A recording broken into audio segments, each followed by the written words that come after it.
It is February 10th, 2024. This is the Wildflower Bee Farm Podcast. I just started this way because if you're watching on the video, I wanted to show you. This is the hive November 15th, and then I'm going to show it to you on February 9th, yesterday, what was happening. So here you can see it's just massive amounts of bees in November.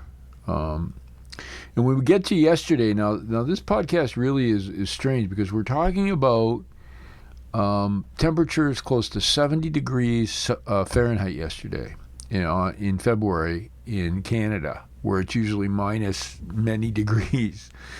And so while I go through this podcast, if you're on the YouTube channel, you can watch the entrance here and just see what's going on. And one of the things I wanted to talk about is, before I get into the heat and what's happening on the farm, I just want to, if you take a close look at these bees, is it just me, or do you think these bees may have some extra fur around their body? They clearly are winter bees.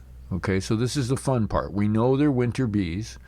Now, this strain of bees is interesting. A lot of our bees are not that active. They'll come out and they'll go to the bathroom and they'll go right back in. You won't see them lingering outside or dragging out dead bees or whatever. But these bees that are either more Saskatraz or Buckfest or Italians, they seem to, I was a little worried about this hive in particular because it had way too many bees for November, as you saw at the beginning of this podcast.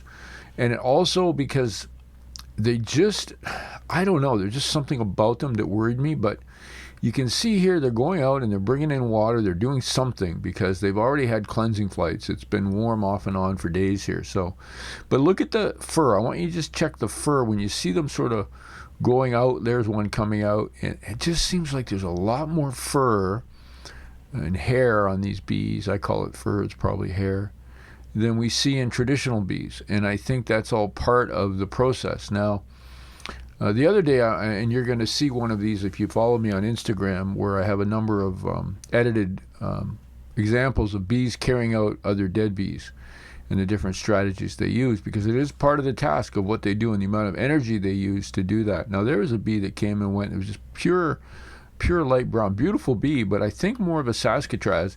Now, this is a swarm. That bee's carrying out something. It had something in its mandible there. I don't know what that was.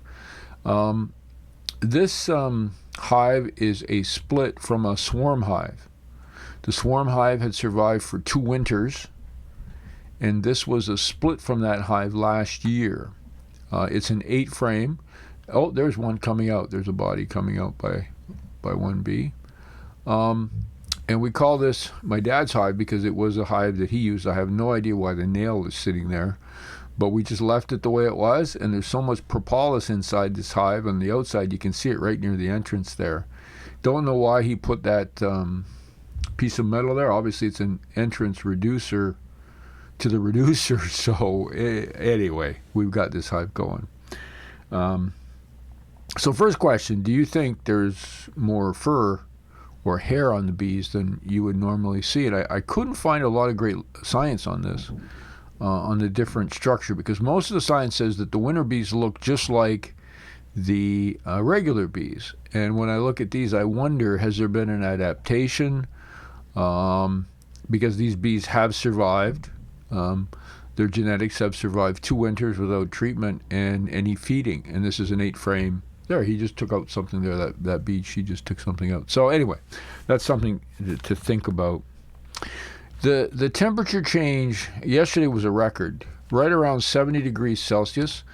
And we know that because from our internal sensors, but also from our security cameras that have temperature gauges on them. Quite warm yesterday.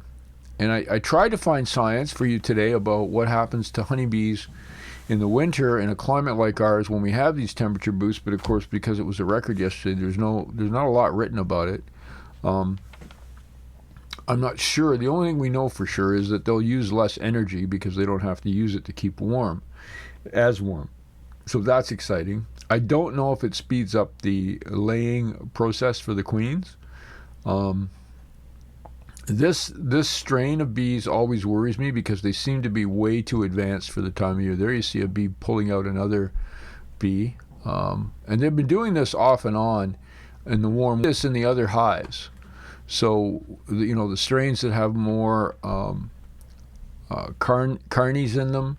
The Zavas, I call them Zavits, bees, more of the darker varieties. We don't see those bees, the Savits and the carnies, engaged in this type of activity this early in the season. So this could either be good or bad. And we have one, two, three hives that have exhibited this type of behavior.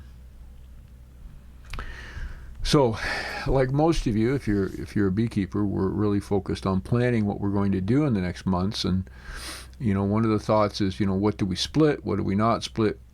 Went into the winter with about 17 hives, and if we come out with 10, that'll be a big win, because this is in some of our hives, this will be their 4th year without treatment. So we'll be splitting, and also hopefully swarms will come and stay.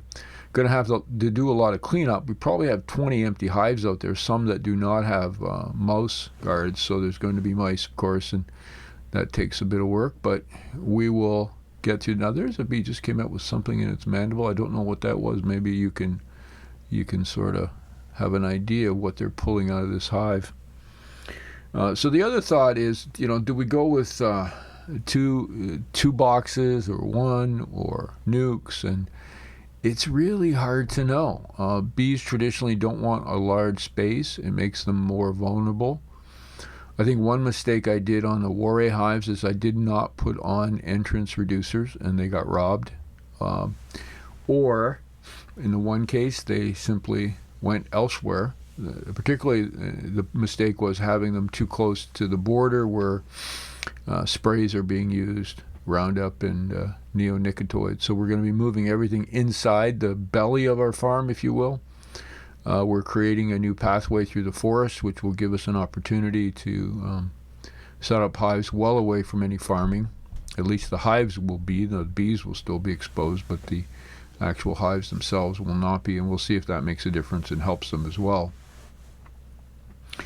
Another exciting thing that's happened just yesterday is working on, how do we analyze these videos, like the one you see now. This is a February 9th video, so there's not a lot of activity at the front.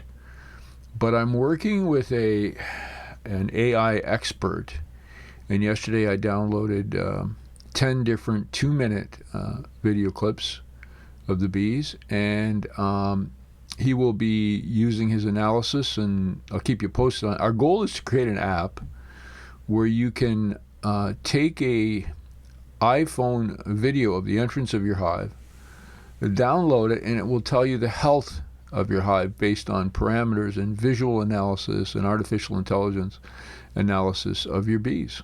And that's the goal. Whether we get there or not, I don't know. Initially, it'll be something I'm going to use to do research and analyze.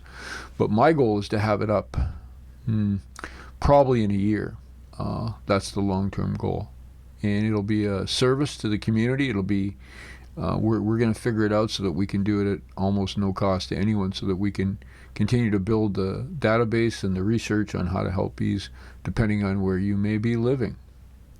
So this is a really strange day. When you hit 70 degrees in February, and in Canada, like this part of Canada, normally we'd be minus 10, all the way up to minus 20. We had minus 20 about a month ago for about a week with a wind chill of minus 30.